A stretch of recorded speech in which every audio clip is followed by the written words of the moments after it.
ఇక ఇప్పుడు భారతదేశం సూపంతా అటే ఉందని నిన్న కూడా మనం చెప్పుకున్నాం. ఇక ఎవరి వటకు వాళ్ళు దద్దరిలా కొడుతుర్రు. ఆ సునీతమ్మను నువ్వు ఏడువమ్మా, నువ్వు తూడువమ్మా, నువ్వు ఏడిస్తేనే ఓట్లు పడతాయమ్మా, లేకపోతే పడయమ్మా అన్నట్టు మీ సామాజిక వర్గానికి చెందిన వాళ్ళు ఒక దాదాపు 15,000-20,000 మధ్యలో ఉన్నాయి ఓట్లు.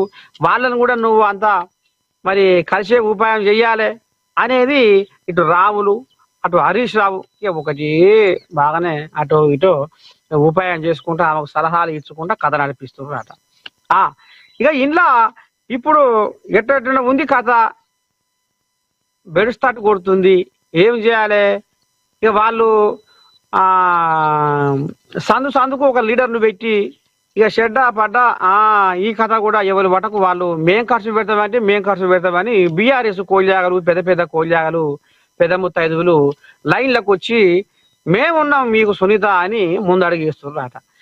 ఇక మరి కాంగ్రెస్ వాళ్ళకు మరి ఎట్టటి సంగతి ఏంది ఏం కథ, ఏమన్నా కింద మీద అవుతుందా ఏందిరో నీ పాడైపోను. కంటోన్మెంట్ సీటు బాగానే గుంజుకొచ్చినా కానీ ఇది గుంజుకొచ్చేయాలా లేకుండా ఉంది.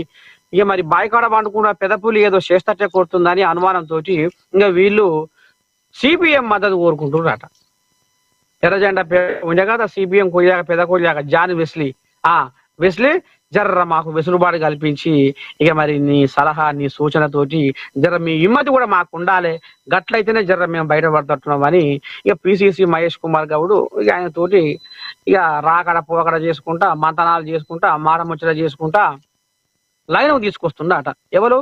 పిసిసి పెబ్బ. ఇక మంత్రి కొండా సురేఖ మరో దుమారం. వామ్మో నీ సురేఖ సల్లకుండా సురేఖ పంచాయతీ ఎప్పుడో పంచాయతీ మోపై కూర్చుంటుంది. ఇక ఊళ్ళే కనుక అతల కూడా పంచాయతీ ఎట్టుంటది? ఇవాళ పంచాయతీ పెట్టుకుంటారు, పెద్ద మనుషులు కూర్చొని తెల్లారి అదో ఇదో నచ్చ చెప్తారు, మళ్ళీ తెల్లారి మళ్ళీ పంచాయతీ. ఇక ఇదే ఇక ఇప్పుడు కాంగ్రెస్ లో కూడా ఈ కొండ సురేఖది దాని పంచాయతీ లెక్క బాగా ముదిరి పాకానికి వచ్చిందిలా. ఇక పోతే ఇక నిన్న మొన్న కోల్జా ఉంజా కదా ఆమె ఓఎస్డి ఆమె చేతి కింద పిల్లగాడు. ఇక పిల్లగాడు ఏదో అంతా తప్పుడు చేసిండు, ఏదో కథ నడిపించిండు అంతా ఏదో ఇలా కోల్జాగా మట్ట సంఘం ఏదో మట్టగిచ్చింది. ఇటు పొంగులేటి శ్రీనివాసరెడ్డికి కొండ సూర్యకు పంచాయతీ పెట్టింది కూడా ఈ బచ్చిగాడే అనేది కూడా ఇక మనం నిన్న పర్ర మీద స్టూడియోల మహాపత్రిక పర్ర మీద కూడా చెప్పుకున్నాం. ఇక ఈ రకంగా ఈ పంచాల ఈ ఒదిక్కుంగా భూకంపాలు వస్తుంటే ఒని పాడైపోను ఇక కొండ సూర్యక మల్లో ద్వారం ముంగటేసుకుందట. ఏందది?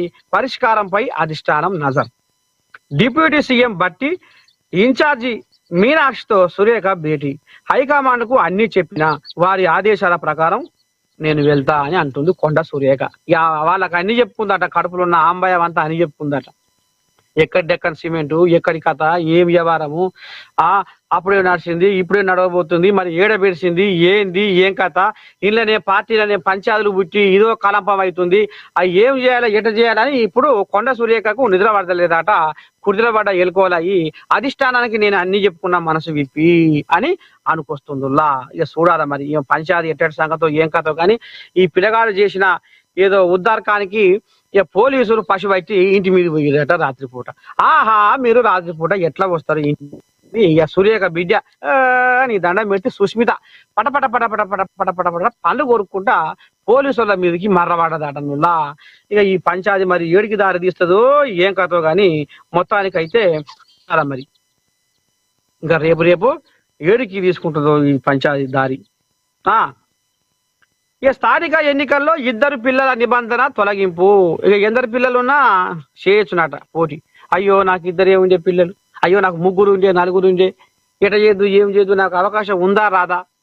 సర్పంచులు చేసి నీ దండం పెడితే బొచ్చడు ఏముంది. ఇక మరి ఇక బొచ్చడు కమాయించవచ్చు సర్పంచ్ చేసి, షెడ్డో పడో ఇంత మిగిలించుకోవచ్చు అన్న ఎవరైనా గిట్నే ఉంటారుగా మర్చిపోయిన వాళ్ళు తోదాపిన వాళ్ళు గాలో చెప్తున్నాం. సర్పంచులు చేసి ఉన్నదంతా ఒడిపించుకొని పెళ్ళల మీద పుస్తపంటలు అమ్మి అప్పులు చేసి ఇలా అప్పులోడు ఇంటికి వచ్చిందంటే అరల దాచుకునే పరిస్థితి అయింది సర్పంచ్ కథ. ఇక చూడాలి మరి రేపటి సంది సర్పంచులకు కోల్యాగలు ఎన్ని ముందరకు వస్తాయి ఏం కథ ఎట సంగతి. ఇక స్థానిక సంస్థల కథ కూడా సుప్రీంకోర్టు ఏదో కథ బట్టబయలు చేసింది. అయ్యా మీరు ఏదైనా పంచాయతీ ఉంటే హైకోర్టు కాడికి తేల్చుకొని ఇక ఇందాక రావాల్సిన అవసరం లేదని సుప్రీంకోర్టు కూడా మాట ముచ్చట చెప్పింది. ఇక ఈ కోయిలాగలు కాంగ్రెస్ కోయిలాగలు ఇప్పుడు బీసీ కోయిలాగలు ఎంటేసుకుని ముచ్చట లేదు, మేము 42% బీసీ రిజర్వేషన్ ఇచ్చే తీరుతాము ఎంతవరకైనా పురస్తే అని ఇప్పుడు వీళ్ళు కాలు కిందికి కొడుతున్నారు భూమి మీదకి. చూడాలి మరి.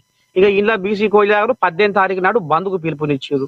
ఎట్టువాడి మా బీసీలకు న్యాయం జరగాలి, ఈ బీసీల 42% రిజర్వేషన్ బిల్లు ఏదైతే ఉందో అది ముంగడబడాలి, శోభ సాపు కావాలని ఆ కోయిలాగలు దిక్కు నిన్న మహేష్ కుమార్ గౌడ్ కాడికి గాంధీ భవన్ కు పోయి ఇక ఓదానంకంగా పోటీ ఈ చెవుల గుసగుసలు మాటలు ముచ్చట్లు ఆఖరకు వస్తారు.